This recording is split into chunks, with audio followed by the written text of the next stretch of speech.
Admit Sean. All right, so a little bit about our guest today. So Barbara Davis-Pyles is the author of Grizzly Boy and Stubby the Fearless Squid. She's written hundreds of fiction and nonfiction pieces for the children's education market. When Barbara's not writing, she can be found hiking, biking, or packing for a road trip. And she lives in the northwest corner of Washington State with her family. Well, now when they come to visit. She is here today, and I do need to announce that Justin Hillgrove, the illustrator of today's featured book, Cliff the Failed Troll, sadly, Justin is ill. So he is not going to be able to join us today. So today, I want everybody, your best jazz hands, please, to welcome Barbara Davis-Pyles. Thank you so much, Claire. Thank you everyone for coming. Again, Justin said that I was able to say this, that he is ill with COVID, unfortunately. So if you could all send some good thoughts his way, that would be wonderful. And since I'm doing this alone, like obviously it's just a tiny bit scarier. So I'm going to take Justin's advice. I once asked him, if you're familiar with all of his art, I said, how do you do this? How do you make monsters not scary? And he said, you just give them a juice box. And so for a scary kind of presentation alone, totally works, totally works. So without further ado, I am going to share my screen and tell you about how the book came to be. Now, I'm going to have to assume you can all see this since I am not. Can somebody nod? Dana, can you nod? Okay, fantastic. All right, so I'm going to tell you how this story came about and how the book came about. And the one thing I am really terrible at is titles. And like, while I should have called it maybe Cliffless in Seattle or Cliff and the Goblet of Fire, I'm calling it the story of the story. Now, each writer, and I know there are some writers in the audience here, for each writer, our process is pretty different. And my process, when I'm writing a story, it always starts with a character first. I will, for lack of a better way to put it, I will hear a voice, or I will get an image in my head of a character, and then I write and write and write. It's the character will bother me. And so I have to write and write and write and figure out what his or her story is after that. But the strange thing about Cliff is he was, as on brand, well, different. And for some reason, when I wrote this, I started writing this story in the summer of 2017. And I had an obsession with writing a story about trolls. For some reason, I knew that I wanted to write a story about a troll, but I didn't have a character in mind. What's weirder is I didn't have a lot of troll experience, which is probably good. In fact, I only knew of 2 of those traditional type trolls. Now, I'm not going to talk about the DreamWorks trolls. And the first one I knew was a story from when I was a kid. I remembered 3 Billy Goats Gruff, and you may remember that as well. And this illustration here is actually a woodcut from one of the original printings in 1896. But I am not quite that old. That isn't the version I saw, but there you go. The other troll that I knew was the Fremont troll. Now, if you're from the Northwest, you know who he is. But if you're not, this is a troll who lives under the Aurora Bridge in Seattle. And I lived a few miles north of him in the 90s. So those are the trolls I knew, and yet I wanted to write a troll story. So out of my vast troll knowledge, I knew just a few things. I knew that trolls hung out under bridges, and I knew they didn't move much. In fact, I can personally vouch for the Fremont troll. He hasn't moved in about 30 years. The other thing I knew is they ate goats, and in the case of the Fremont troll, VW beetles. So that's pretty much it. So I set about writing a troll story, and I came up with a story about a troll that didn't move much. In fact, I mean, honestly, he didn't move at all. And I named him Cliff because he was literally a cliff. He did not move. And a spoiler alert here, this manuscript was a total fail. This is, in fact, the first part of the manuscript, and it was very boring. But, you know, with great confidence and very little fanfare, I sent it off to the acquiring editor I had worked with for both Grizzly Boy and Stubby the Fearless Squid. Now, this person, this editor, that was his mild-mannered secret identity, because Ben Clanton has another identity. Now, his editing expertise gets an A+, but here you can see his disguised delivery. I'm going to give that an F because I can recognize him, and you may as well. He is the author, illustrator, superhero of the Narwhal and Jelly series, Rex Rexit, Boohoo, Rot. It came in the mail. I mean, we could be here all night, I think, if I listed out all of his books. But we don't have all night, so I would say just buy his books and experience the awesomeness for yourself. Now, as an editor with those editor superpowers that he had, and author illustrator superpowers, he realized right away that my Cliff didn't move, but in his kind way, he said, he hardly moves. Now that's not really a great sign in a picture book, because unless you're like a bowl full of mush and Goodnight Moon, you're probably not going to have many sales as an immovable object in a picture book.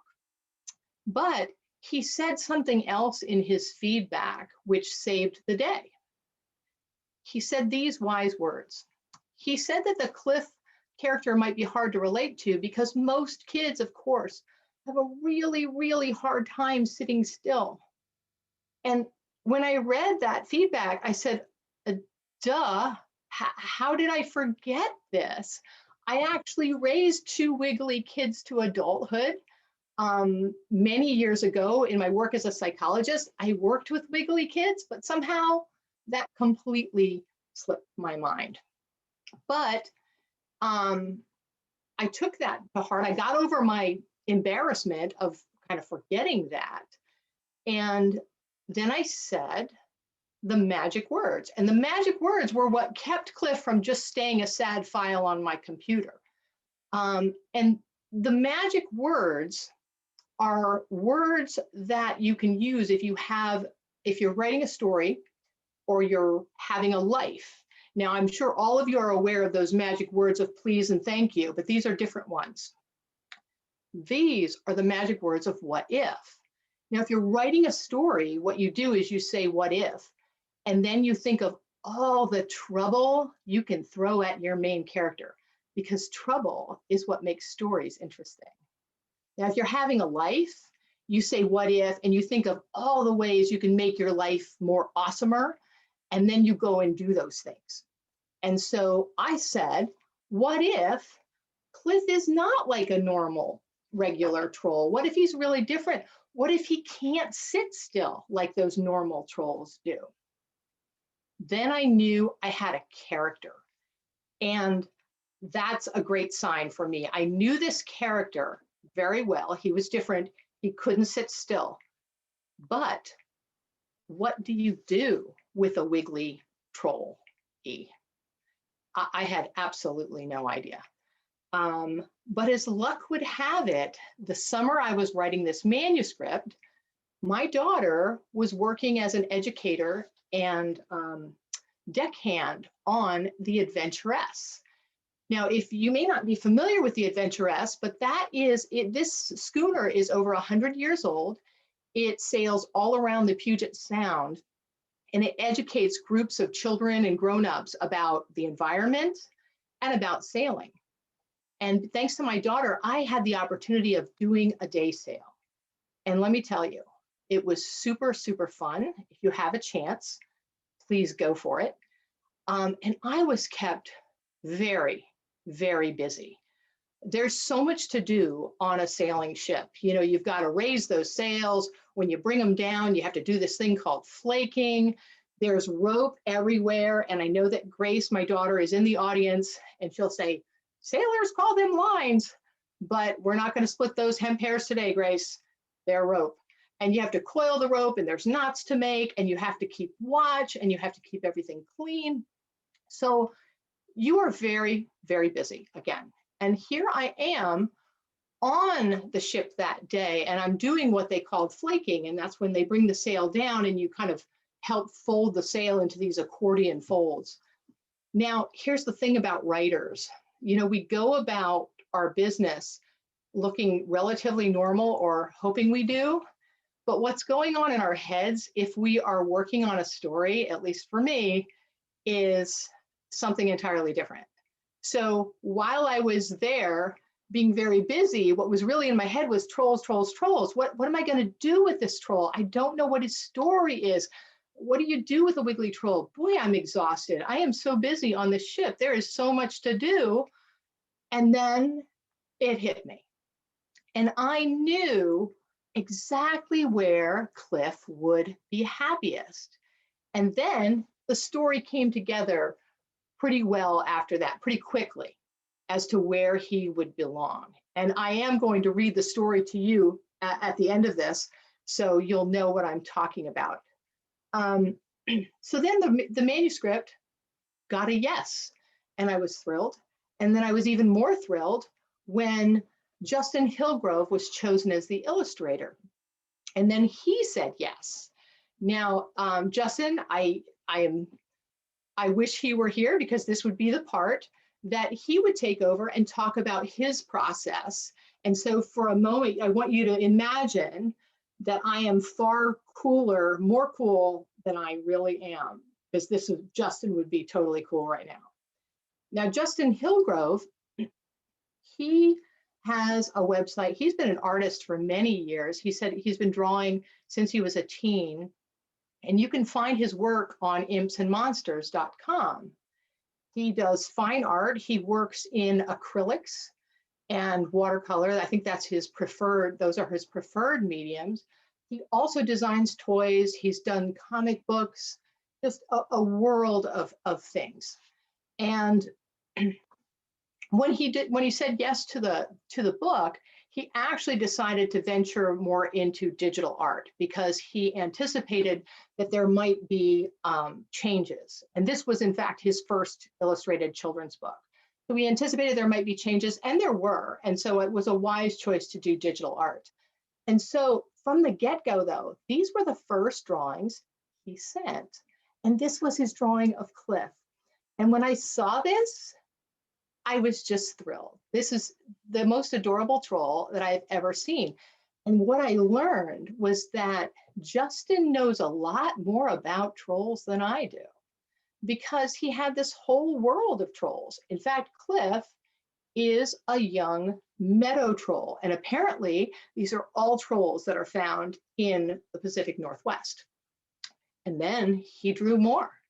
There are forest or marsh trolls. There's a mountain or urban troll, and the Fremont troll would be one of those. And I had no idea. Did you? I didn't. There's a bramble troll, and they are the bane of everyone's existence, and the coastal troll. So after he did his concept drawings, and they said, yeah, let's do this thing, his job was to then break the manuscript down into 32 pages. So picture books are typically 32 pages. You can have 2-page spreads. There were some indications on my manuscript where I needed a page turn, so for a joke to play out or something. But other than that, he broke it down. And so, oh, here are some pirate sketches. I forgot to include those. Now, when I saw these as well, these were hilarious to me, because I have chickens and he has chickens. And so pirates with chickens and chicken tattoos, that was awesome. So he did the pagination for Cliff. This is the first page and the first layout. And he did this for all 32 pages. And that's kind of the process that goes on. And then when the, the editors say yes, then he goes and he does the final deal. And then there are even some changes after that. In fact, I can tell this story because he was willing to tell it the other day. When the final run through of the manuscript was done, I had already approved like all the artwork. I'm like, this is good to go. This is great. I woke up on a Saturday morning. There's a page where Cliff eats a lot of breakfast, and I was in a panic because I said, oh my goodness, is there meat on that plate? Because Cliff is actually a vegetarian. And sure enough, there was bacon there. And so poor everything's had to stop. But Justin, he took out the bacon. We're all good. And then the last thing, like for me, the last thing is the title, because I struggle with titles. But the last thing is the layout of the actual cover. And so it was great. It was wonderful for him, for me to have him as the illustrator. He was just fantastic. So now I am going to take questions at the end, but I thought now you know the story of the story as best I could, and I am going to read that story for you.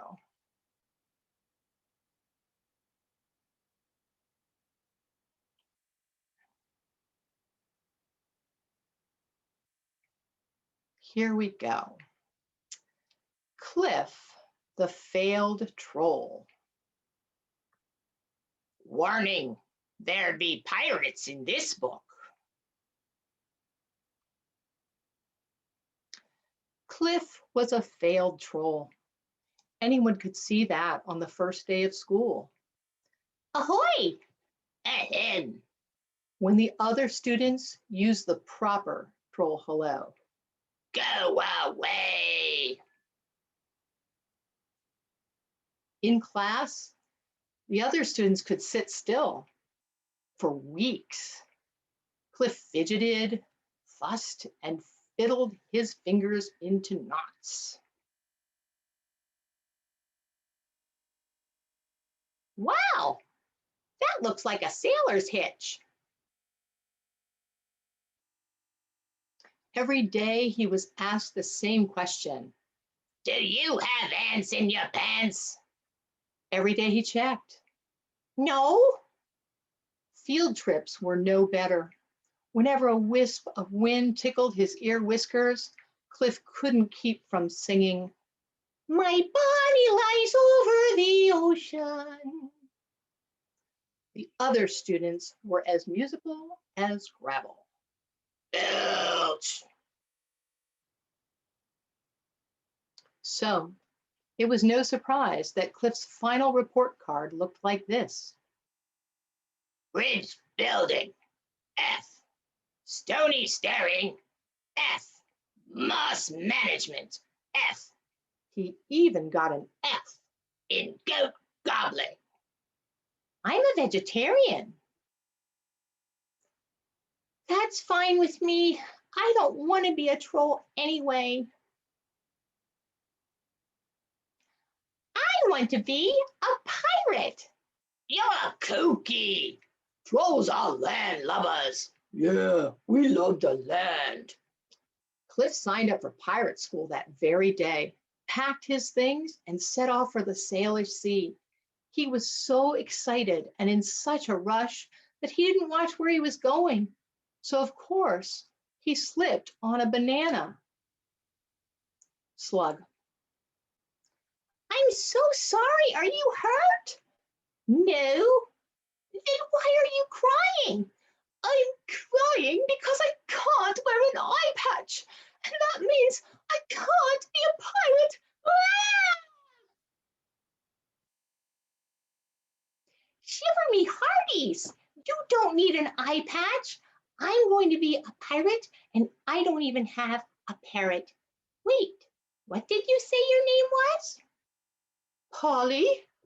Perfect. Cliff scooped up Polly and plopped her on his shoulder.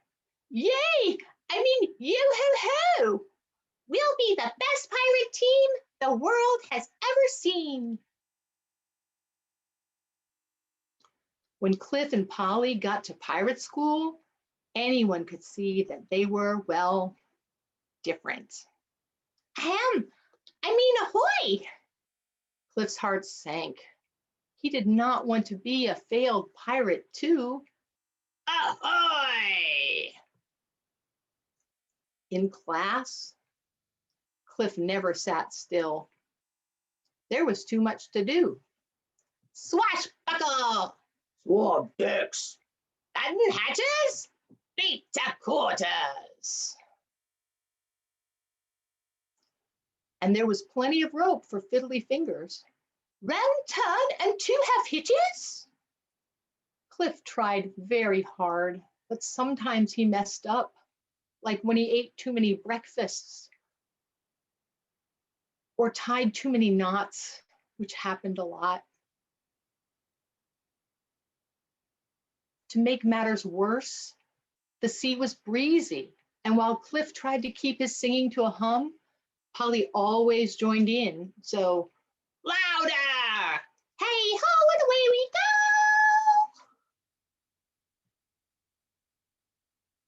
on the plus side, nobody, not even once, asked if he had ants in his pants. Because I don't.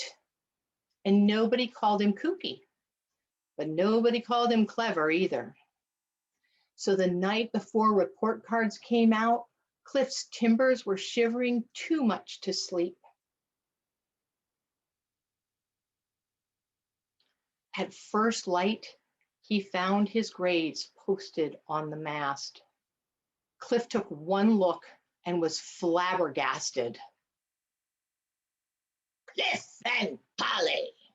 Sail setting. F. Treasure tracking. F. Argability. F. He even got an F in not know-how.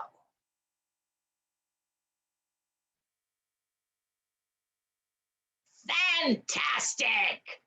fabulous, first rate, flawless.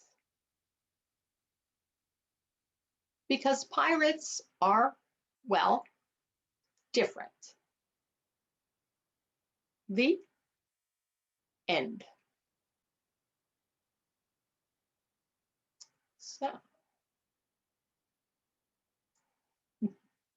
oh, thank you. Thanks so much. Well done, Barbara.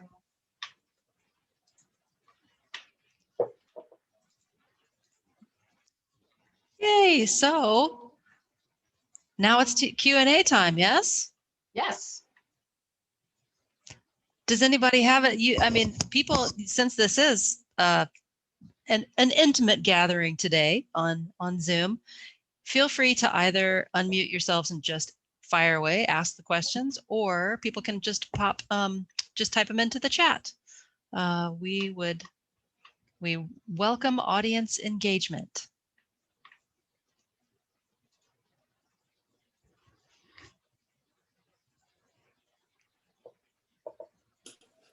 Barbara, I have a question. Yes, sir. Did you come up with all the Latin? No, I did not. That was Justin, but that is definitely the theme of the book. We talked about that. Yeah. Yeah, very cool.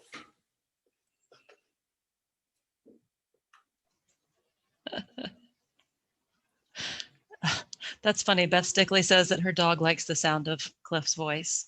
I take it that means that the dog was reacting. Well, isn't your dog named Ben? Ahoy, Ben! He looked up every time you spoke in Cliff's voice. Oh, that's funny. Excellent job, Barb. Thanks, Beth.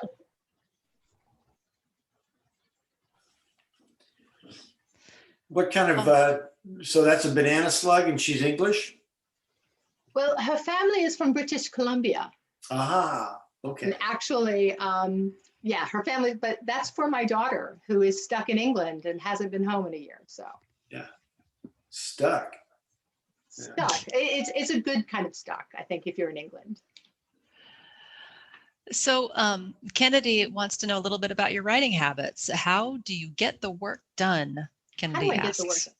Well, don't try this at home, or maybe do, but I get up at kind of an insane hour. I get up around 4, and then walk 2 very large dogs a couple of miles. And then I am at my writing desk at about 5:30 in the morning.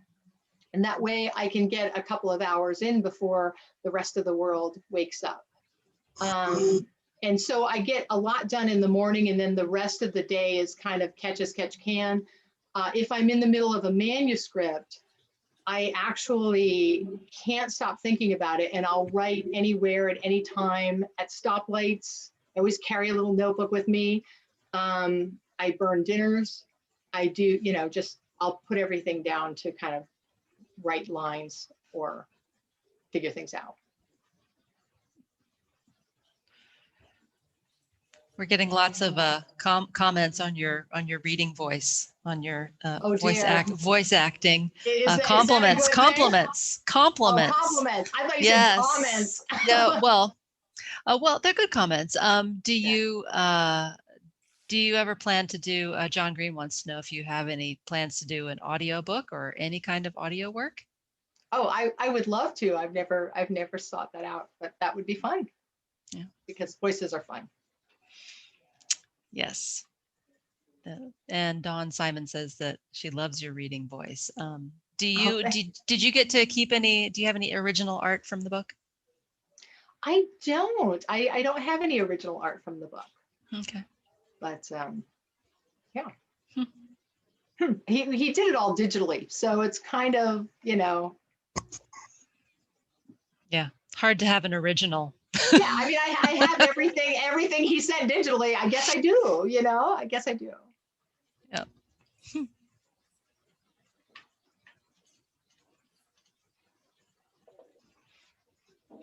What's on the horizon? I mean, I know people always ask authors this, and I suspect it's possibly annoying for authors when you're just presenting this brand new book, but we do always want to know what you're working on. Well, I mean, that's actually a good question because, like I said, I finished this in 2017. And so there's a lot of writing that happens between the time you submit a manuscript and a book comes out. And so there's actually a 4th book coming out with Little Bigfoot, but the pandemic kind of slowed everything down. We don't have a publication date, but it's a fiction, nonfiction hybrid of sorts called Nobody Likes Frogs. So that will be the next thing. And meanwhile, I've been working on another manuscript, which is another hybrid, and it's about brains. So because I think brains are fun to write about. Cool. Let's see. Are you ever going to illustrate your own book? Are you an illustrator at all? No, I leave that to the professionals, and I see several professionals here.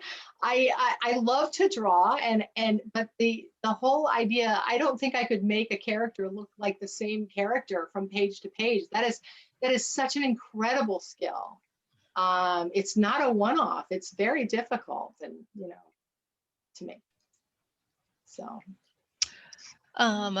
Well, so Kennedy also wants to know, you got the idea from sailing, so why pirate instead of some other sailing scenario? And also she loves frogs, and also she loves brains. Oh, great. Thank you, Kennedy. Okay, who doesn't love a pirate? And a troll would fit well with pirates. I mean, and then I got to say arg, it just turned out that way. I don't really, it's kind of an organic process. I don't really question where the story wants to go, and that's just where it wanted to go. And that's what I do. I go with it and hope for the best. And are you always thinking about in the writing process? Are you always thinking about what this is going to sound like when you're reading it to children, because for me, being one of the story time people, when we used to get to do story time, for me it's all about how it's going to sound as a read aloud. And so is that something that just is constantly at the forefront, is how this is going to be presented to kids? Well, definitely with a picture book, you know, they obviously you have a sweet spot as far as the number of words. You're limited on the number of words. I do constantly read the manuscript out loud because there is a rhythm to it. I mean, I remember Justin told me one of the pages he struggled with was I wrote, you know, sometimes he messed up, like when he ate too many breakfasts and tied too many knots. And for me, just the rhythm of that, you ate too many breakfasts and it's just funny, and tied too many knots. And he was like, how do I draw this? And it kind of all worked out. But it's always, for me, it's the rhythm of the words. And I do kind of hear the voices in my head of how I knew how Cliff sounded immediately once I figured out who he was. Hey, Barbara, tell me about the cover. Can you screen share the cover again? And tell me why the two F's are sort of pasted on as separate pieces of paper. Okay, let's see here. We'll go back. Actually, hold it. I'm going to have to not share that. Oh dear. Wait, let me get it back to the beginning, or get out of this mode. Well, the two F's. Is it because it used to be a cliff? You know, I kept his I kept his name. He was a literal cliff, correct? Right. I said. So I kept his name, but then when the story actually came out, the F, the fail. the F's that he Yeah. failed. Now, Yeah. you know, the weird part is, like, had I started with this character in the story that was eventually his story in mind, I probably would have called him Roger, like a Jolly Roger, because there's always a connection for me. But I kept him Cliff this whole time, and then it turned out to be, in my view, it was good because, you know, Yeah. he has F's. There's a lot of F's in his life. Got it. Okay. So.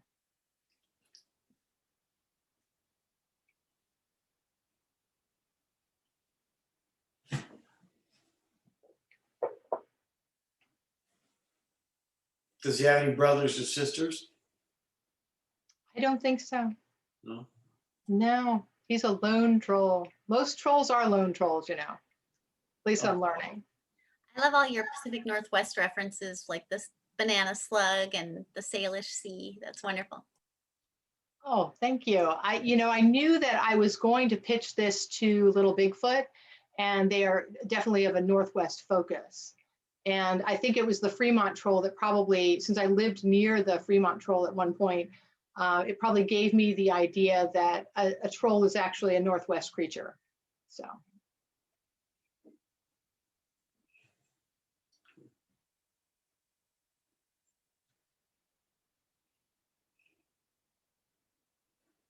Claire, you're muted.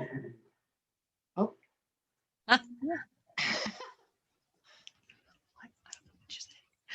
Thank you for telling me that. So let me start again. Amber has a great comment. My own wiggly 4-year-old loved the book. He loves characters that mirror his own personality. Thank you for creating safe spaces for kids who don't always fit the mold. He watched you from his favorite headstand position.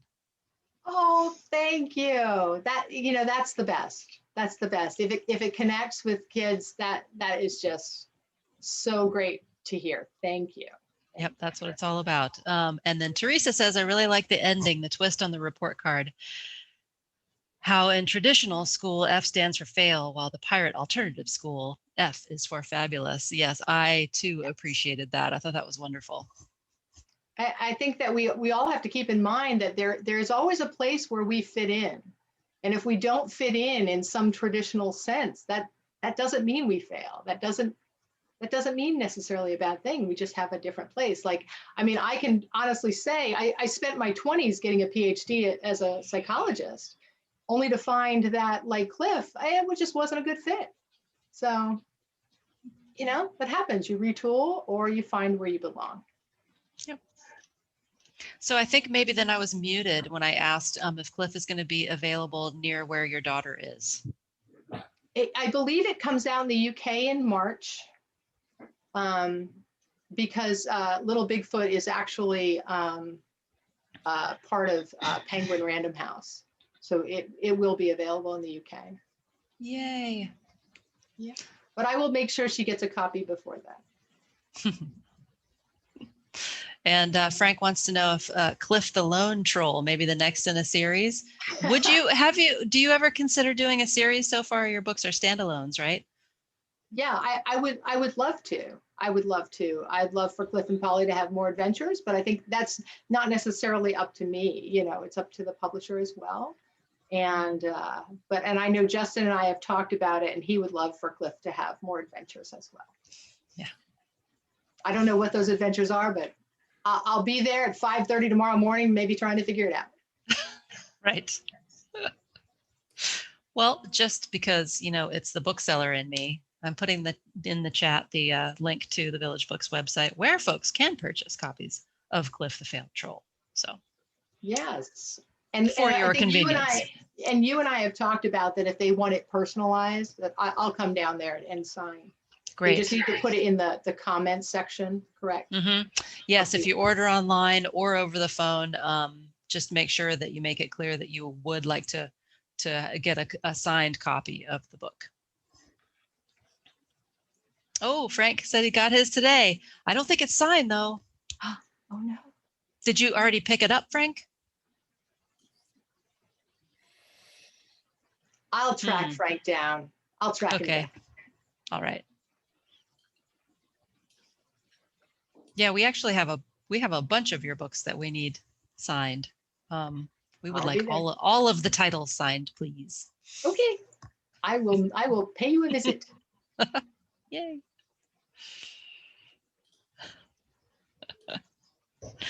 FF is there for Frank Frazee. Did you say you're going to put the information in the chat, or is it in the chat? I'm not seeing it. I will re-put it. I think it scrolled up. So there's the link. Do you see it now? The link in the chat. Oh, I see. It's just going directly to Frank Frazee. So Frank, for some reason, I'm only sending that to you, Frank. Here we go. There. Thank you for saying that. Gosh, my hosting skills today. Pardon me. There we go. Everybody sees it now, right? You are fabulous, Claire. Thank you. Zoom is a little more, I'm learning Zoom still, so. We all are.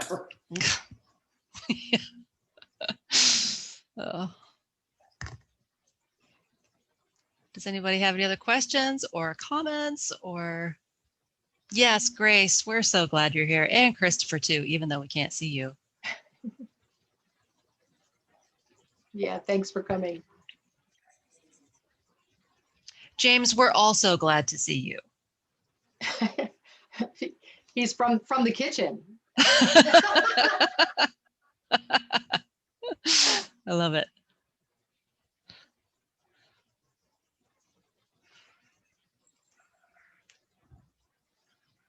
Oh.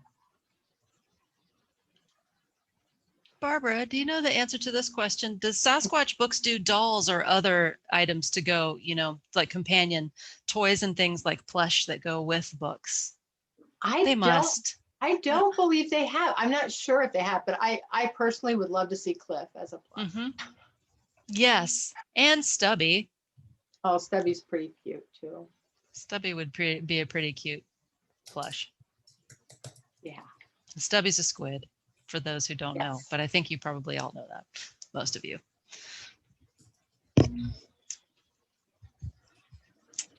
All right. Well. All right. Oh, and a Grizzly Boy teddy bear. Yes. So all of your books, they have And then maybe down the road, a plush little brain Oh, to go absolutely. with the forthcoming brain book. Who doesn't need a plush brain? That's what I'm wondering. I have to tell you, my teenage nephew collects plush bacteria and viruses Oh, I have and seen sea those. creatures. Oh, they're awesome. He has Ebola and he has coronavirus. He has what's the anthrax? He's got them. It's so funny, the little plushies. Anyway, oh, and Wow. banana slug, of course. You got to have Oh, a yes. stuffed banana slug. Absolutely. I think Justin created the cutest banana slug there's ever been. So, Yes. Yes. Okay. Well, Barbara, do you have any last things you want to say to our audience here before we thank say you. good evening? Thank you so much for coming. Thanks for showing up today. I hope you had fun. I hope it was a nice distraction from all of the lockdown stuff.